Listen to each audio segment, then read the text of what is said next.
Hey everyone, in this video I will tell you how you can add your friends on Clash of Clans.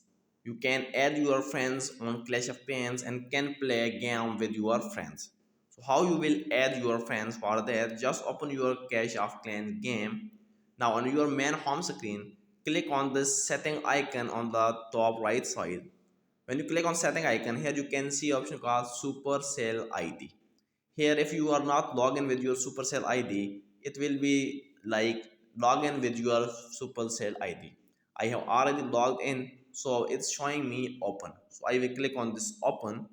When I will click on open, now here you can see there are two options. The first one is friends and the second one is my games. So in order to add your friends, you will click on the first option, friends. When you click on friends, now here you can see add friends option.